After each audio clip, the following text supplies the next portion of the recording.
This episode of the Dungeoncast has been brought to you by Hero Forge. Hero Forge has fully customizable tabletop miniatures with dozens of fantasy races and thousands of parts to choose from. Their easy-to-use design tool lets you build the perfect miniature online, using a fully 3D in-depth character creator right in your web browser. There are plastic and metal options for your custom mini. And Hero Forge even offers downloadable model files for users to 3D print their unique designs at home. Plus, they're constantly expanding the catalog of customization options. They're adding new parts every week and major features like races and custom posing on a regular basis. All you have to do is go to heroforge.com and you can start designing your custom mini today. It's super easy. And don't forget to check back and visit them every now and again because they're always adding new content. One more time, that's heroforge.com. Hey everybody, welcome to the Dungeoncast. I'm Brian. And I'm Will. This is the podcast where we talk about everything Dungeons and Dragons, from willing wanderers to wandering will-o-wisps. And today we're talking about Warlock subclasses, the Pact of the Archfay, and the Pact of the Genie. The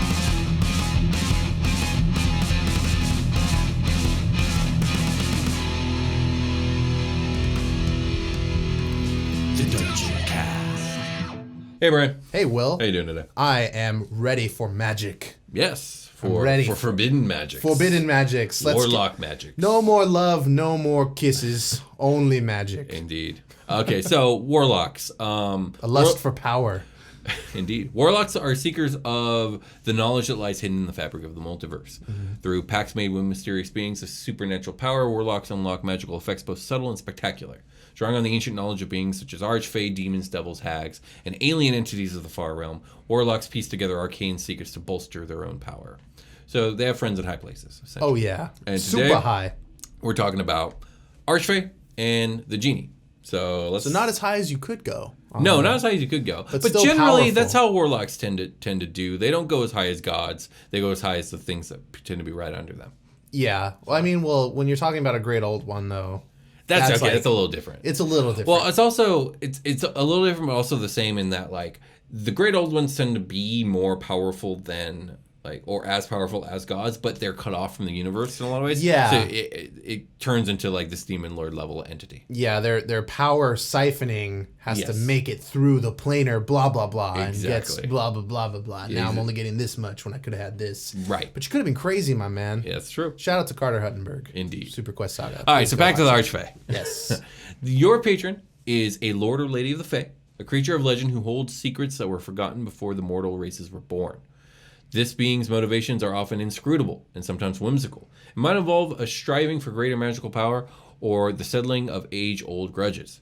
Beings of this sort include the Prince of Frost, the Queen of Air and Darkness, ruler of the Gloaming Court, Titania of the Summer Court, her consort Oberon, the Green Lord, and ancient hags. So all of those are good candidates to pick as those are all Archfey patron. Entities of known name. And but when you're, I'm a make up your own Archfey kind of guy. Yeah, that's cool. That's really cool too. When you're patroning up, I feel like it's not mandatory to know this patron's name necessarily, or even what they're like. You kind of got to know what they're about a little bit at least. Well, yeah, you obviously ran into them. Yeah, you're making a contract. You're having a conversation. Yeah, this is one of the Warlock pacts where you probably ran into them as a person versus like a demon lord one or obviously a great old one. You're not going to run into them. You're going to reach out to them via ritual and then either get accepted or not. Or they're going to run into you. Like they need a person. Yeah, that's true. There's that too. That's a good one. Yeah, but and with Fae, that could kind of be the same thing. But it could be, yeah. Yeah, generally, like you probably stumbled into Fae and ran into this person's like cave. Nice. Anyways, first thing you get as a member of the Archfay Pact, you are allowed to choose from an expanded list of spells when you learn a Warlock spell. The following spells are added to the Warlock spell list for you. First level spells, Fairy Fire and Sleep. Second level spells, Calm Emotions and Phantasmal Force. Third level spells, Blink and Plant Growth. Fourth level spells, Dominate Beast and Greater Invisibility. And fifth level spells, Dominate Person and Seeming. So a lot of enchanting, a lot of mind domination, a little bit of psychic power, and some nature manipulation. Some super Fae. Yeah, some Fae stuff. Some Fae bullshit. Some hashtag Fae bullshit. Indeed. Let's get into the Fae bullshit, Will. I don't think we said hashtag Fae bullshit in like a year and a half at least. That was the first 100 episodes joke. There's a lot of first 100 episodes jokes that just kind of live there. You know, they can't live forever. Yeah, well, they do, but in our hearts. That's true. And in this episode now. So, starting at first level, you get a feature called Fae Presence. Your patron bestows upon you the ability to project the beguiling and fearsome presence of the Fae. As an action, you can cause each creature in a 10-foot cube originating from you to make a wisdom saving throw against your Warlock spell save DC. The creatures that fail their saving throws are all charmed or frightened by you until the end of your next turn. Once you use this feature, you can't use it again until you finish a short or long rest. Now, this is a pretty powerful first level one. Unless you're fighting a bunch of elves. This is another, that. But this is another one of those mass charm things that are kind of rare in this game. It's It's cool. There's a few choice ones. Like the slow spell is one. The confusion spell is another one. But those are kind of higher level stuff. Yeah, this is level 1. Level 1, like, charm a whole group of, I don't know, kobolds or gnolls or whatever that's about to, like, overwhelm the party. It's like, bam, problem solved. All you guys walk that way for an hour. We're going to walk this way for an hour, and you'll never catch us. That's true. A lot of times you can just, like, kill, like, when it comes to goblins and kobolds, you can kill one or two of them, and they'll all run anyway.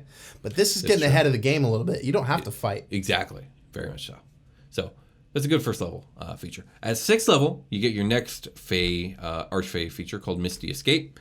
You can vanish in a puff of mist in response to harm. When you take damage, you can use your reaction to turn invisible and teleport up to 60 feet to an unoccupied space you can see. Oh, love that. Yeah, you remain invisible until starting your next turn or until you attack or cast a spell. Once you use this feature, you can't use it again until you finish a short or long rest. So this is like, this is pulled almost directly from a power that you get in 4th edition. It wasn't called Misty Escape, but it's essentially the same thing. You get hit with attack, and you teleport away and turn invisible for a turn. And you could do it every short rest. And that in 4th edition, it was an encounter power, which is the same thing. It's probably called like Foggy Getaway or something stupid like that. It was something similar to Misty Escape, but not the same thing. But either way, that's a great power. It's a good level to get it, I suppose. Actually, that's just a good feature. Yeah, for whatever this is level. fucking balling. Are you serious? 60 feet? This is ultra Misty Step. This is really good, especially if you built like a character who does like to skirmish, but then needs to get the hell out of dodge, and then can become artillery. Yeah, getting out of dodge as a warlock is important. Yeah, absolutely. Whether you are a caster primarily, or if you are like a mixed combatant. Yeah, like if you're Eldritch Blasting from the back, this is a great way to get to the back and stay in the back. Exactly. At level 10, you get a feature called Beguiling Defenses. Your patron teaches you how to turn the mind-affecting magic of your enemies against them. You are immune to being charmed, and when another creature attempts to charm you, you can use your reaction to attempt to turn the charm back on that creature. The creature must succeed on a wisdom saving throw against your Warlock spell save DC, or be charmed by you for 1 minute, or until the creature takes any damage. Now, this could be good, but it's very specific. Yeah. Like, you, who are immune to being charmed, has to be targeted by a creature that is trying to charm you. Yeah. So, like, your DM has to go out of their way to not, like, remember that you're immune to being charmed. You know what I mean? Because, like, most DMs, it's like, okay, they're immune to being charmed, not going to bother. Right. But it's like, well, this person has a feature that wants you to bother, so you should every once in a while bother. I'm of the mindset that, like, if you have an ability that keeps you from being charmed, it's a great way to spotlight a character, to throw them into a situation where they're the one that is safe in this in this situation. Where this charmy person is charming. Absolutely. You know what I mean? Yeah. No. Like, especially when you're Archfey, let's say you have to, like, get a plot hook ready to, well, you need to make a physical journey to the patron for some reason. And there's a lot of stuff in the Fae that's charmy, right? Yeah, so, all over the place. Yeah, so that's a great hook, I think, to have you have this extra layer of protection to get through the Fae to make this journey. Yeah, absolutely. And you're going to have to be the one to be like, researching how to ungenjutsu your homies. Sure, yeah. Yeah, exactly, like some, lighting some sage. There you go. Get some smelling salts on there. Right. So this is one of those features that could be good, but it's upon DM discretion how good this feature is or isn't. Right. I mean, every class has one feature that's a little lackluster. I think this is this one's. Yeah. Finally, at level 14, you get your big Archfay feature called Dark Delirium. You can plunge a creature into an illusory realm. As an action, choose a creature that you can see within 60 feet of you. It must make a wisdom saving throw against your Warlock spell save DC. On a failed save, it is charmed or frightened by you, your choice, for 1 minute or until your concentration is broken. Excuse me. This effect ends early if the creature takes any damage.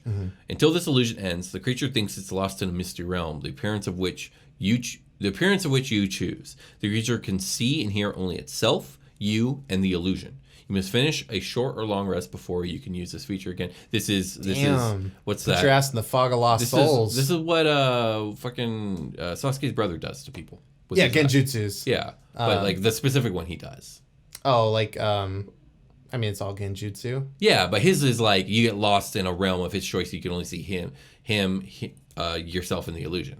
Yeah, like when it's the one he puts Kakashi in. Yeah, he stabs Kakashi for like a month or whatever in there. Yeah, exactly. And then Kakashi's just like cool after. Yeah, he's like, I just got stabbed for like a month in the guts. Yeah, but good thing I kick ass. Yeah, he is very cool. Yeah, he is very cool. It reminded me of Last Airbender or Korra, where you go to the spirit world. There's this like foggy place you can get lost in there. That's where the series started to lose me, but maybe I'll go back and watch it. I'm listening. Yeah. That there's some rough patches in that show. Yeah, that's really cool. It's a cool feature.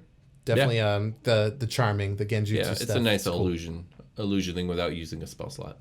So any questions about the Archfay Warlock before we talk about my character? No. Okay. Let's talk about your character. Let's talk about my character.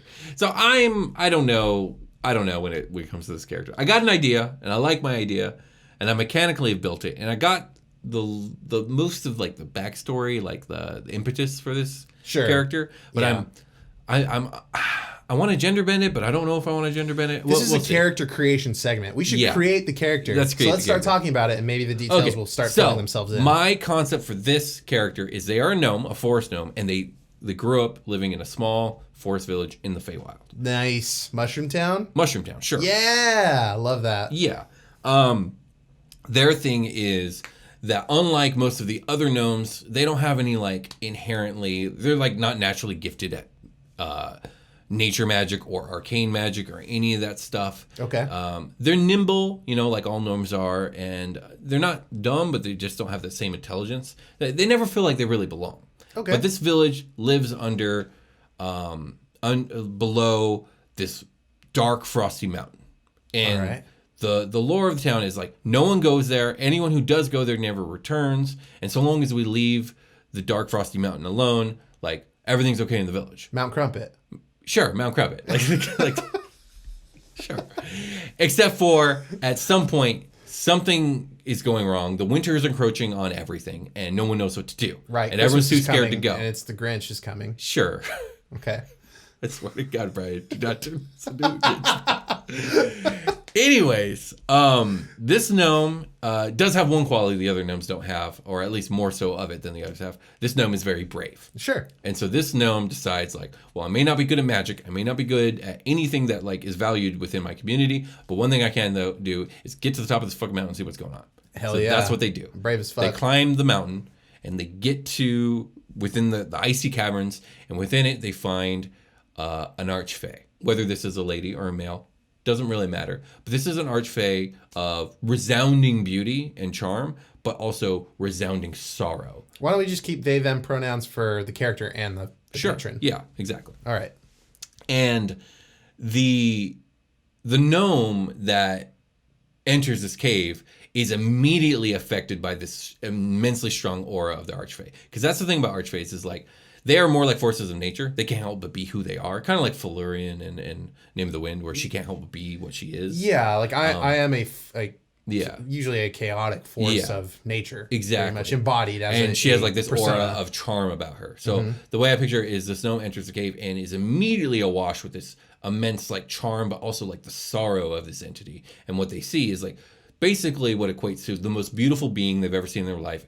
And this being is so sad. Just so sad. Oh. And it causes them magically, but maybe even personally, it really depends on the DM and the player, to want nothing more than to resolve whatever this entity's sorrow is. Because it's the most heartbreaking thing they've ever seen in their life. Oh, I see. So they're immediately affected by this energy. Yes. Okay. And maybe against their will, maybe not. It's impossible to tell because by the end of this person is a devout warlock of this entity. And their sole drive is to do the bidding of this winter Archfay in order to heal the woes and sorrow. I really like that. Whether that's possible or not. No, yeah, I get it. Because there must be, I like the idea that when they get up there is this charm about it, like this energy there that they're being affected by, but something inside your character is responding to that in like a consensual way that makes it like, something deep inside me wants to help you no matter what. Yes.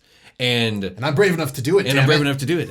And so these two individuals interact, and this sorrowful Archfay decides to entertain this young gnome and maybe is even charmed by the naivety of it. Like, how are you so foolish as to think that you can resolve my sorrow? My sorrow is bottomless, endless, and nigh understandable. Sure. But and this you know little what? gnome is like, but you go right ahead. Hit me with the story, though. Yeah. Let's work it out. Let's work it out. And so this gnome becomes blessed with this Archfay's power, and I want to go with a whole ice theme here. This is based off of... I like that. I like you, little gnome. Perhaps we could form a deal. Yeah, exactly. Okay. And so I want to go with the ice theme. I went with Pact of the Blade, and I'm picturing, again, a dexterity fighter, so we have like a rapier. Sure. And I'm picturing like one that's almost like looks like a sword handle that looks like an icicle. Yeah. And we can flavor it, like, it's up to the DM whether you want to maybe keep it piercing damage, but maybe some of the spells you do can get flavored to cold damage. Like instead of green flame blade, maybe it's rime fire blade. And it's like a blue flame. Yes, that's so cool. Cold damage. Yeah. So cool. And okay, so let's go over some of the stats. I don't have a name because I couldn't pick a gender, and we're just the gnome, the winter gnome. We'll call them for now. I kind of like that. The winter gnome. Yeah. Yeah. Okay. So it's like Bucky Barnes. Yeah, sure. The winter soldier. Yeah, the winter gnome. So strength, I dumped. So we got 8 strength, which makes sense. Little guy. Hey, we're warlocks, dude. Yeah, we're dumping strength we're today. warlocks, dude. I don't want you to be surprised when I dump strength. Yeah, I think that's exactly what I did. Exactly. Dexterity 17. Constitution 14, Intelligence 10, Wisdom 10, Charisma 17. We got walking speed of 25 feet because you're a gnome. HP 73. Armor class is 15, but like I think by this level, they should have a +1 or 2 magic armor. Sure. So that should be probably 16 or 17, but whatever. I have this gnome trained in Arcana, Insight, Nature, and Perception. Let me see here. They can speak Gnomish and Sylvan, can play the flute. Let me see here. Now let's look at some of the spells I chose. So for cantrips, I chose Frostbite, Green Flame Blade, which I want to reflavor to Brine Fire Blade, Mage Hand, and Minor Illusion. We have Mage Armor, Contact on another plane. Oh yeah, everything's a 5th level spell. This is so weird. Did you take Eldritch Blast or not? I didn't. Okay. I didn't on purpose. I didn't hear it. Like, so I definitely am nerfed. I'm not as powerful as I could be. Eldritch Blast is, of course, the best cantrip in the game. Well, you're blade locking. I really wanted a blade lock, so I want to lock myself into this and not even be tempted by the Eldritch Blast. I don't think it's mandatory. I mean, there's a lot of builds that don't have Eldritch Blast. But this is not an optimal build. This is a fun build. So for spells, contact other plane. So they can communicate with their Archfey entity. Counterspell, Dimension Door, Dispel Magic, Elemental Bane, which I don't remember what it does, but I remember thinking it was cool, so let me look it up. Yeah, I can't think of that one off the top of my head. Choosing one creature you can see within range and choose one of the following damage types: acid, cold, fire, lightning, or thunder. The target must succeed on a Constitution saving throw or be affected by the spell for its duration. The first time each turn the affected target takes damage of the chosen type, the target takes an extra 2d6 damage of that type. Moreover, the target loses any resistance to that damage type until the spell ends. So the idea here is to use Elemental Bane and make them weak to ice. Yeah, that's really cool. And here comes the Icicle Blade. It must be frustrating to be weak to ice when you're like a creature that should definitely not be. Yeah, and then all of a sudden the magic's like, it's so cold. Oh, why? This normally doesn't matter. Yeah, exactly. I tried to pick spells that would be good in a skirmish. That's why Dispel Magic and Counterspell to deal with like pesky effects. Dimension Door to get the fuck out if I need to. Invisibility if I need to get the hell out. Mirror Image to like up my AC and my durability. Misty Step to get out. Seeming I just get because of the Archfay thing, but it allows you to change the appearance of any number of creatures that you can see within range. You give each target you choose a new illusory appearance, so like more disguisery, spy, roguey stuff. Yeah. Slow, because that's good to slow your enemies. Yeah, I like that spell. And so those are the spells I chose. I like when everybody fails and you do slow. Yeah. And not just one person. And so I also wanted to mess with the appearance of this gnome. So like the higher in level they get, the more connected they become to this sorrowful creature, the more they begin to change. The more they look like they just fucking skied down a snowy hill. Well, I picture this person becoming paler and paler. Maybe their hair starts getting like a blue or a white kind of tinge to it. But also their eyes start to grow darker. They start to grow more and more somber and serious. They change their name to Ice Cube. No, damn it. Or Sleet. Sleet them. Sure. Sleet them. But my point is like they begin like, and maybe it could turn into a story thing where like if they are not succeeding in their endeavors to help their Archfay master, they rather than heal the sorrow of their marrow, they start to become sorrowful themselves. Oh, and so that's what I pictured this person becoming, like a grim, almost like overly edgy character. They're like, your sorrow truly is bottomless. Yeah, it really never ends. But feeding into that, I gave them the far traveler background. So like you look at them, it's very obvious they're from somewhere else. Yeah, okay. Like this dude's very obviously Fey. Man. Anything else of all the features? Oh yeah, my invocations. So those are important. Lean towards the blade. Did you build to 10? I think I did build a 10. So you should have like 5, I think. Yeah, it looks like it. So Thirsting Blade, I can attack twice with my Pact weapon. Improved Pact weapon, it's a +1 Pact weapon now. Nice. Armor Shadows, I can cast Mage Armor at will. Yeah, that's cool. Eldritch Smite, this is a big one. Once per turn, when you hit a creature with your Pact weapon, you can spend a Warlock spell slot to deal an extra 1d8 force damage to the target, plus another 1d8 per level of the spell slot, and you can knock the target prone if it is huge or smaller. So at this point, that's 5d8 extra on a hit. Yeah. And I can do that twice a fight. It's probably worth a spell slot. Honestly. Yeah, it really is. Like, because you don't have to roll for it. It's just an automatic extra. What are we at 10? And it's force damage, which isn't going to be... 3 spells? Huh? We get to do 3 spells at level 10 Warlock? Maybe. 4 tops? Is that it? So, yeah, I didn't even look at the slots. I'll look at that in a second. It's like 3 or 4. But either way, they reset reset on a rest, so that's, in a way, it's almost better than a Divine Smite. Because Divine Smites, they're tied to your spell slots that you have to recharge over the day, right? Yeah. Yeah, so... This is cool. This is, that's what I'm going. And then finally, Mire the Mind. Once per long rest, you can cast slow without using a Warlock spell slot. Oh, no. Once per long rest, you could cast slow using a Warlock spell slot. So that spell that I have, that slow spell, is tied to this. Oh, okay, yeah. It's not like a spell you took. It's just an invocation. Yeah. And then I get Misty Escape, Beguiling Defenses, Gnome Cunning, which is nice. I have advantage on Intelligence, Wisdom, and Charisma saving throws. Oh, yeah. Hey. That's fucking good. Nice and defensive. I took the Piercer feat, it looks like. You gain a bonus to Strength or Dexterity, which I think I chose Dex +1. Once per turn, you can re-roll the piercing damage from an attack. On a critical hit, you can roll 1 additional damage die. Oh, nice. So piercing from the rapier. So I really leaned into a melee skirmisher. Stabby Warlock, yeah. Without having to do the Hexblade thing. Yeah. Which is awesome, but I don't get that choice if I want to go Fey. Hey. I think... Oh, yeah, equipment. Sorry. I gave them a Cloak of Billowing, which is just like the cloak billows really coolly whenever you want it to. Yeah, I've seen that one. That's funny. And that's it. That's my guy or girl or person. That's my person. They, them. Yeah, that's the Winter Gnome. The Winter Gnome. Let's take a short rest. Okay. Before the short rest. Oh, God, yeah. Sorry. Don't eat the icicles from your roof because birds shit on your roof and then the icicles have bird shit in them. I mean, you're probably fine, but it's also gross. You're probably fine, but like, yeah, exactly. Okay, short rest.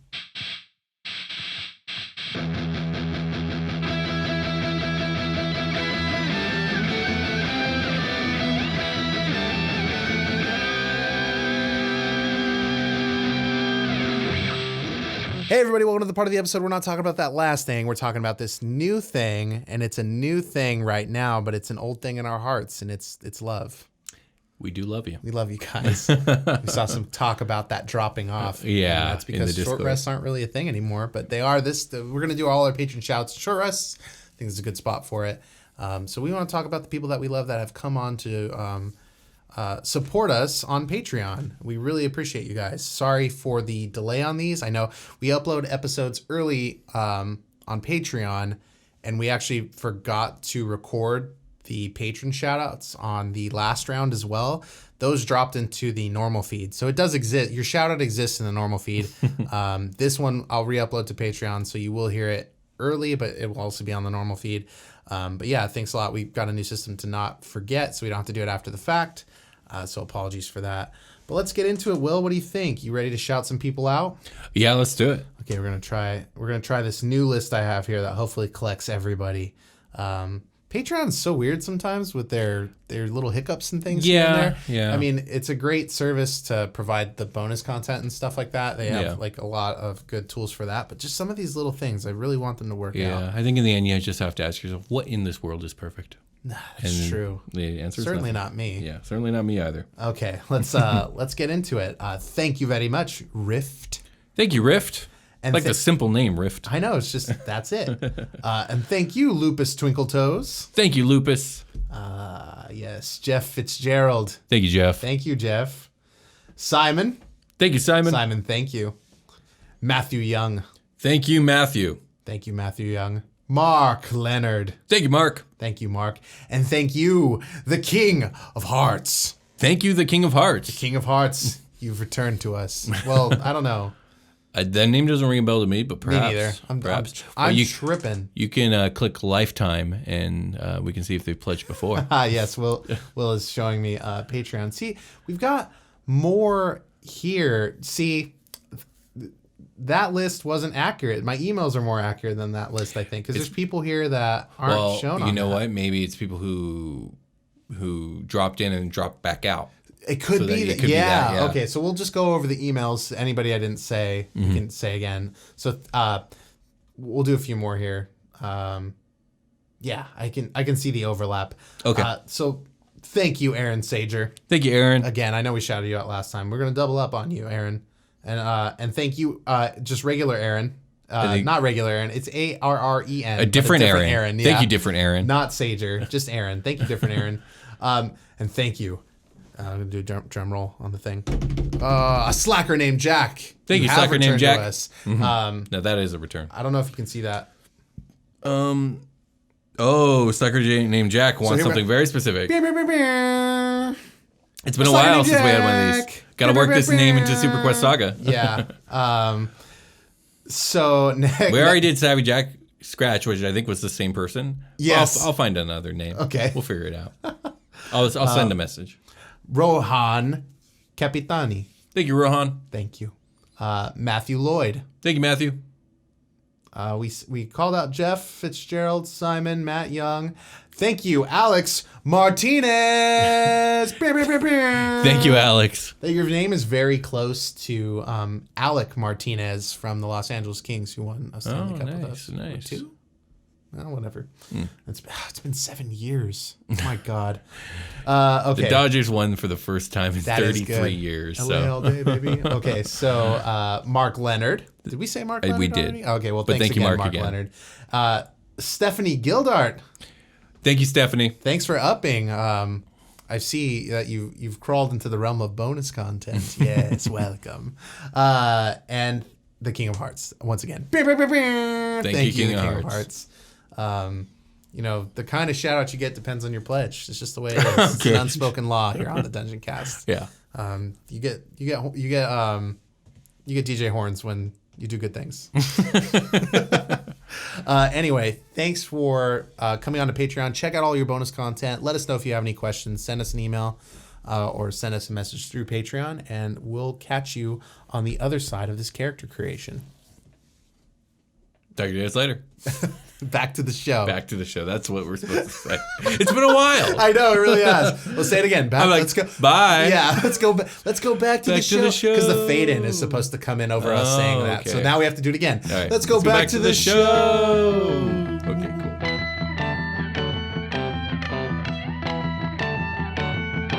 We've returned. Here we have. We're fucking back. And it's time to talk a brand new pact, a pact out of Tasha's Pact of the Genie. That's me. So you've made a pact. If you are Pact of the Genie, you have made a pact with one of the rarest kinds of genie, a noble genie. Such entities rule vast fiefs on the elemental planes and have great influence over lesser genies and elemental creatures. Noble genies are varied in their motivations, but most are arrogant and wield power that rivals that of lesser deities. They delight in turning the table on mortals, who often bind genies into servitude and readily enter into pacts that expand their reach. You can choose your patron's kind or determine it randomly using the genie kind table. So it can either be a Dao, a genie, an Ifriti, or a Marid, Right. which we talked about in the genies episode and the elemental planes episode. Yes. go check those out. When we talk about my patron, you're going to have to buff my lore back up a No little bit. problem. All right. Absolutely. So the first thing you get as a Pact of the Genie Warlock is the expanded spell list. The Genie, Pact of the Genie lets you choose from an expanded list of spells. When you learn a Warlock spell, your expanded spells, it's dependent on the Genie kind of your patron. Now, this was a cool touch. Yeah, it's like an elemental flavor, it looks like. Which I'm always into. So, no matter what kind of Genie you choose, you get these spells on your list. Detect Evil and Good, Phantasmal Force, Create Food and Water, Phantasmal Killer, Creation, and of course Wish at level 9. Yeah, that's up there. If you went with Tao spells, which are the Earth Genies, you get Sanctuary, Spike Growth, Meld into Stone, Stone Shape, and Wall of Stone.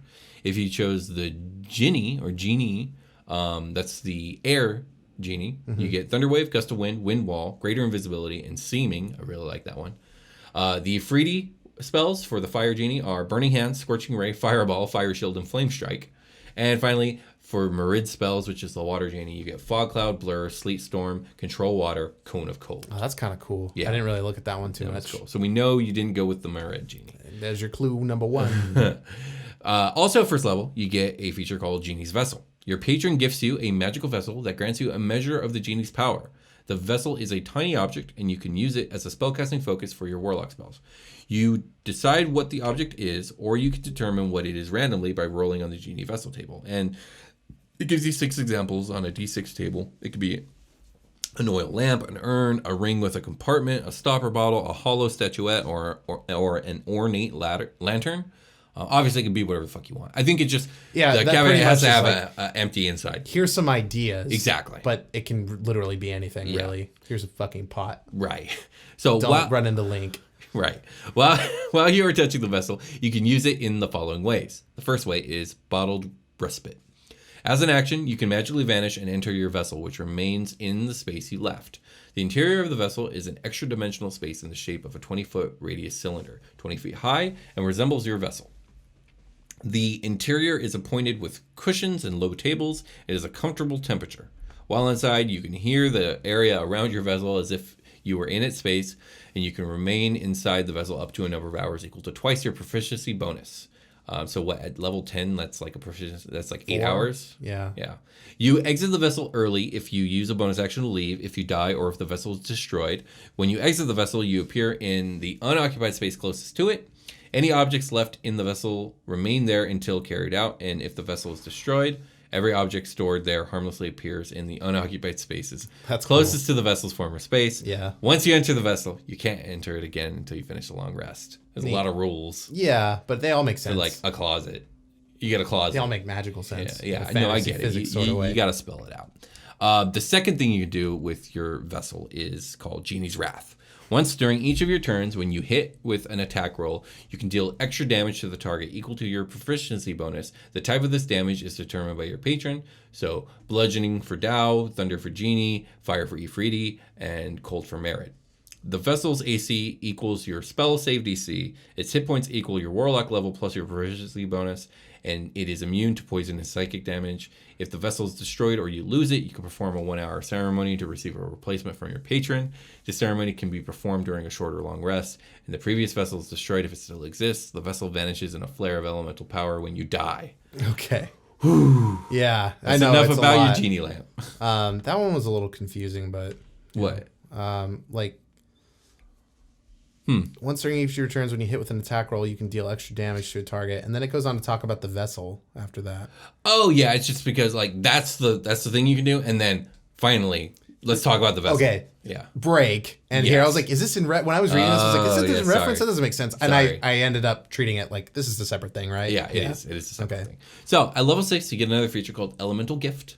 You begin to take on characteristics of your patron's kind. You now have resistance to a damage type determined by your patron's kind: bludgeoning, thunder, fire, and cold.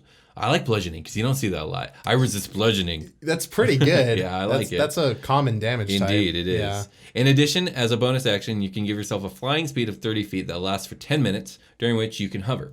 You can use this bonus action a number of times equal to your proficiency bonus, and you regain all expended uses when you finish a long rest. So you can fly and resist shit. So that's a good feature. Absolutely.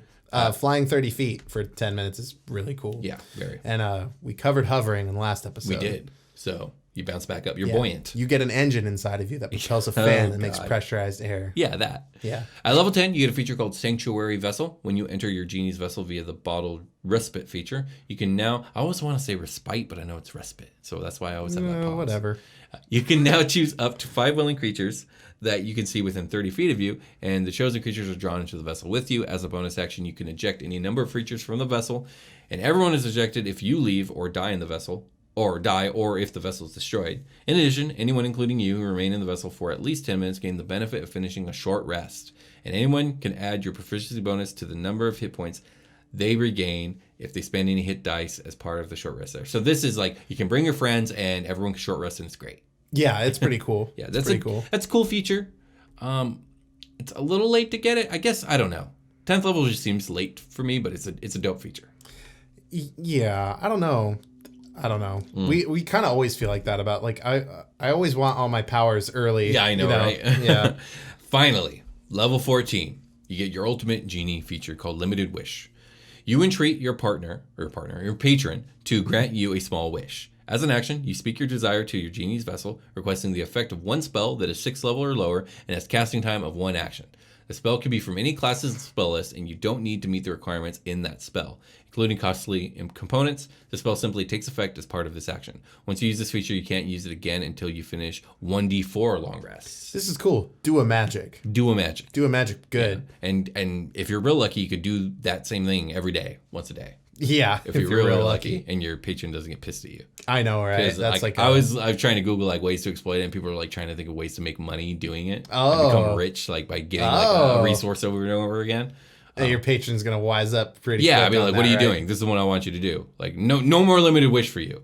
Now, and that's the thing. Like, this is one of those features that you can cut off from your player. Although I wouldn't recommend it. It's just you could lore-wise in a way that makes sense. You need to talk about it beforehand. It's just like with the paladin too. Yeah. Like if you go too far out of line of this, I mean, you will piss off your person. You volunteered to play the warlock. Exactly. You had a hand in creating the patron, or should have, or at least you were given a rundown of who your patron is from your DM. Right.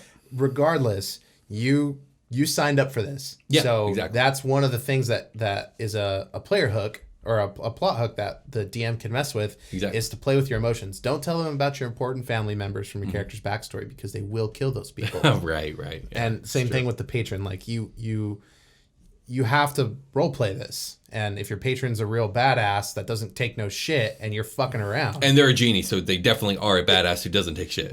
They're in charge. Yeah. And like the genie is like the closest thing to evil you can get without being hardline evil, right?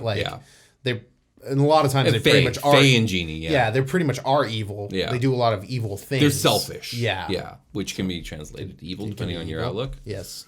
So yeah, that's outlook. It's the Jedi who are evil. Sorry. Yeah, that's good. That's a good one. Star Wars. Okay. You want to tell us about your dude? I do. I'm gonna look this way for a little while. But yeah, I named my guy Maxwell Max Connor, who is the kid from Kazam. Right, exactly, yes. And I don't necessarily want my genie patron to look like Shaquille O'Neal, but that would be cool. That'd be super fucking cool. Yeah. My vessel is a boombox. It is a hollowed statuette, and it is a boombox. I love it. So like the speaker holes are where it's hollowed out. Sure. So when I go chill, it's in the fucking boombox, dog. Yeah, absolutely. And I'm an amulet. Oh yeah, you want to read with talisman. Talisman, that's what that is. Let's see here. It's probably under features, class features. Yeah, I should probably help you by pulling up your own character sheet too. Yeah, could you? That'd be great. Mine's far away. I don't have. Your monitor. I'm gonna get a new tablet that will let me Dungeoncast better. All right. So until then, give me a moment as I pull it up. Yeah. I'll go over my invocations since I have them here in the meantime. Yes. So I built up to a level 10 character. Well, I guess I should talk about this guy a little bit.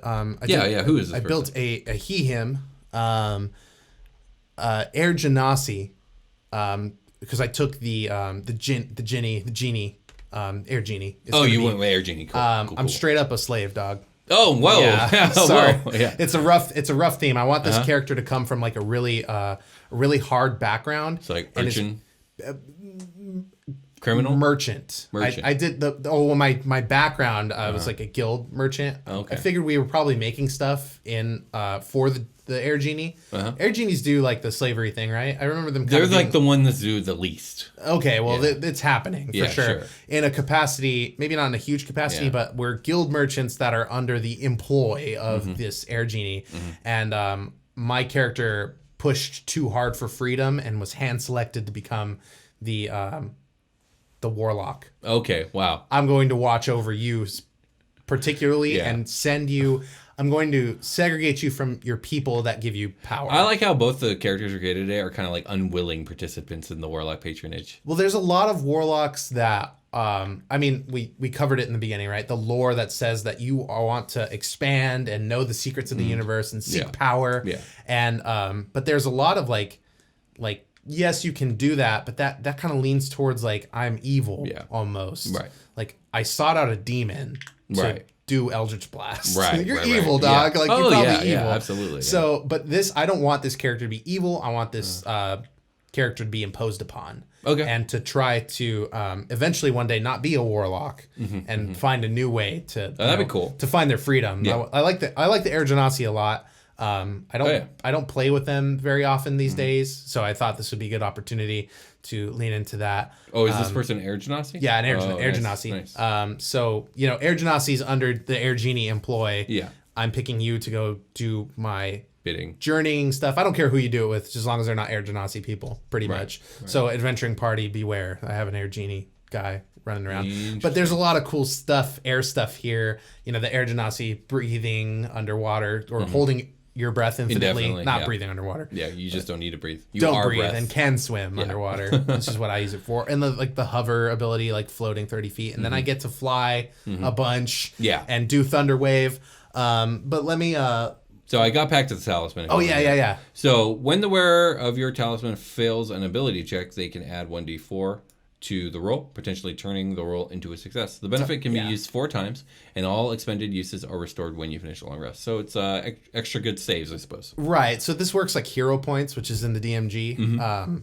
There are specific rules for that. But yeah, I can. Oh, ability check. I can roll an ability check, and if the dungeon master's like, and when I do hero points, I kind of like to tell my players like, this might be a good time to use. Like, there's no guarantee because you could roll a 1. Yeah. Or I'll just tell them straight up, like, use a hero point because the DC's 15. You just rolled a 14. You can pass it. Oh, nice. I like to. You're generous. I like to be generous with it. Like if they're using this sort of system to kind of just give them a grounds so they're not wasting it. Because that feels bad. When it's like I rolled a 3, you should probably know not to use it. Right. But if you roll a 10 and you're like kind of unsure, it'd be like, well, is the DC 15? Okay. Well, like maybe I won't say in that point. Yeah. You take the risk at this point. Right. You roll a 10. That's probably one of the 11. That you're right in there for like, do I do it? Do I not? And then I might sit back and let the player kind of, figure that out resource wise. But most of the time I'll tell them, just like, hey, this might be a good opportunity, to use this. Yeah, absolutely. So for my invocations, I learned fragments of forbidden knowledge that imbue me with abiding magical ability. So I took Eldritch Mind. I have advantage on Constitution saving throws that allow me to maintain my concentration on a spell. I took Eldritch Sight, so I can cast Detect Magic at will without expending a slot, which I think is super cool. I took Ascendant Step. I think the prerequisite for that is to be level 9, level 10. Yeah. I can cast Levitate on myself at will without expending a spell slot or material components, which is fucking cool. Yeah. Repelling Blast. When I hit a creature with Eldritch Blast, I can push them 10 feet away from me in a straight line. And then I took Otherworldly Leap. I can cast the jump spell on myself at will without expending a spell slot or material components. So I really wanted to go with that airbender vibe. You're going with movement. Yeah. Pushing and levitating and jumping and all that other stuff. Yeah, that's really cool. I like Air Genasi's get a base +1 for dex. They do. And they so really do. I kind of wanted to lean into the dex stuff a little bit. Yeah.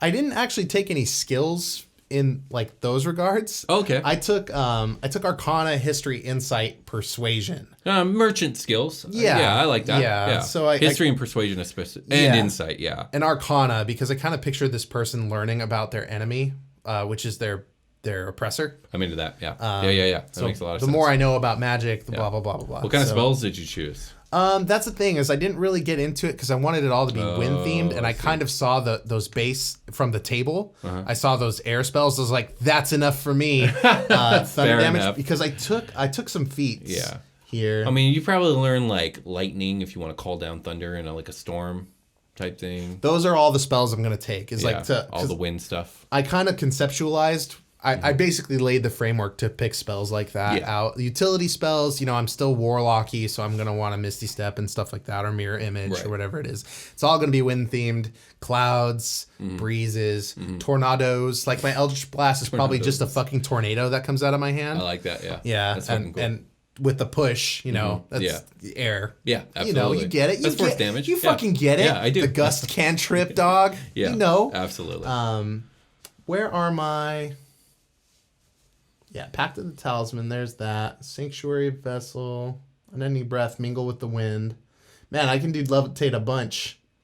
Yeah, you kind of tripled down on that levitate. I know, that's a little... Because you also have a feature that causes that you can fly once ever short rest, I believe.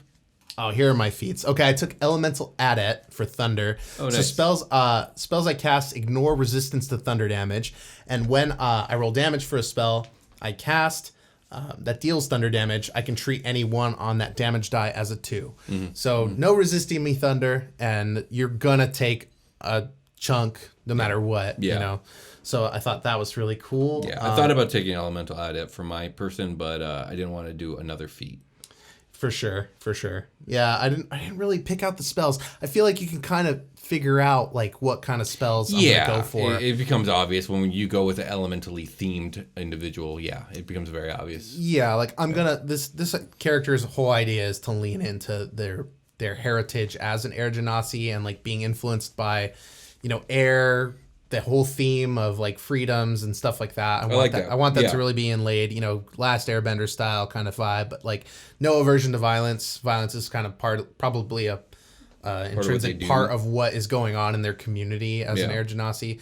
So a lot of air genasis are like isolated, they live together sort of thing. I think from what I remember.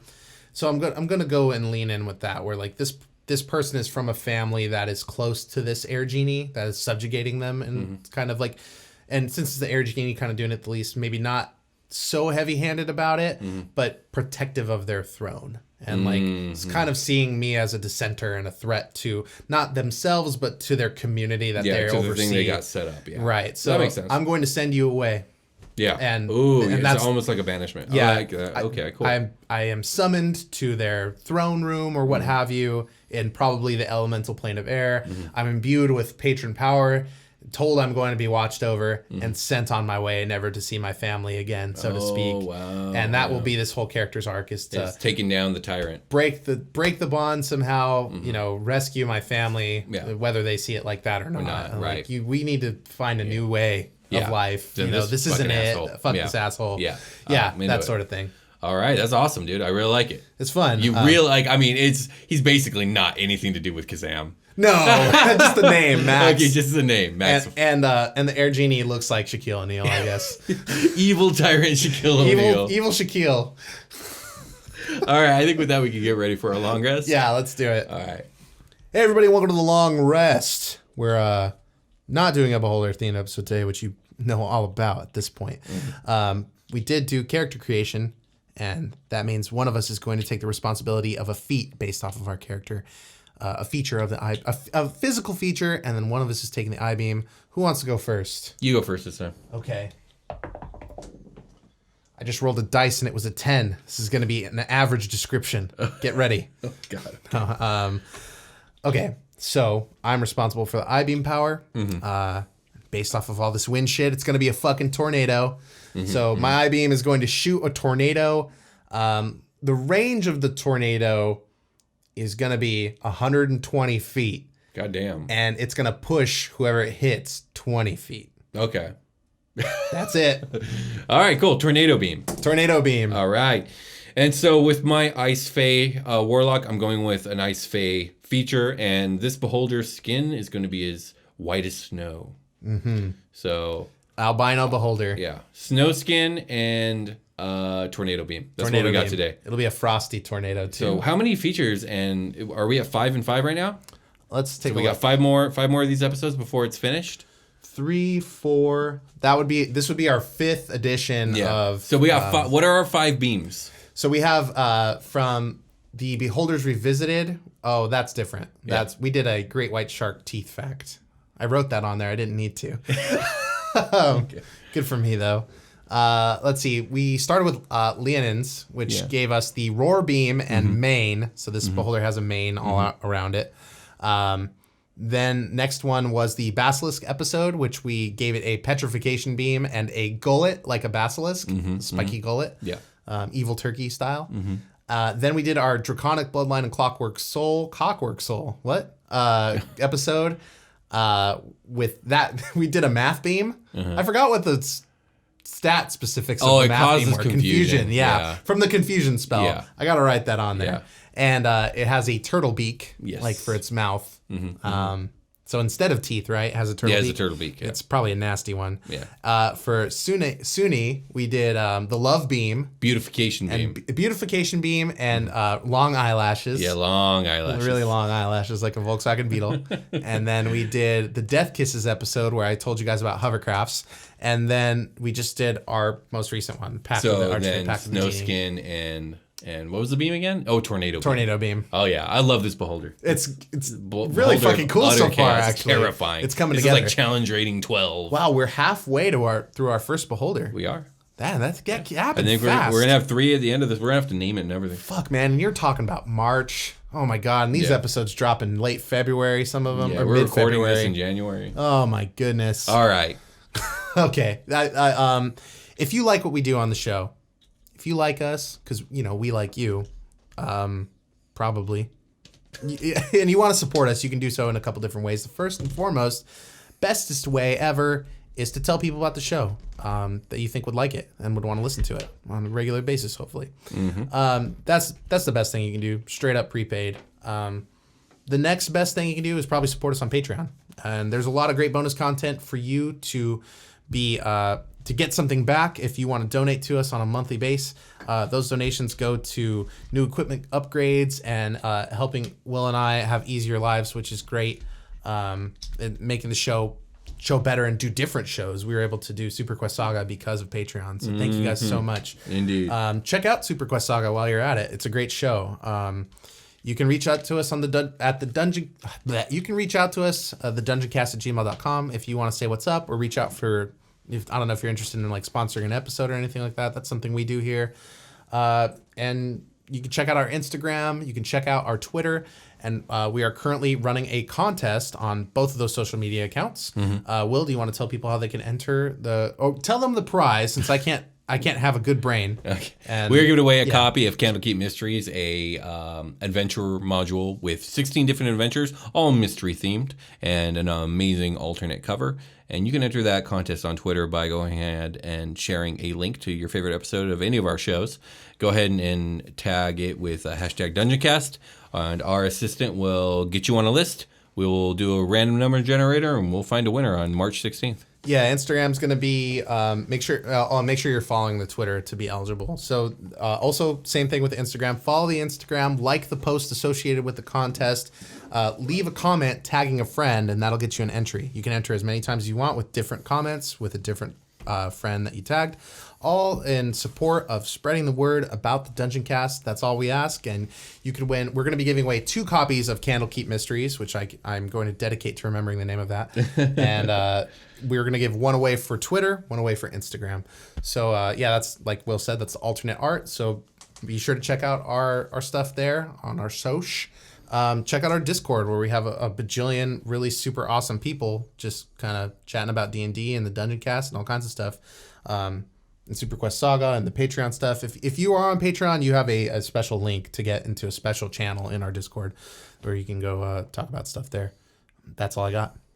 All right, I think we call it a game. Let's call it a fucking game, dude. We'll talk to you guys later. Bye.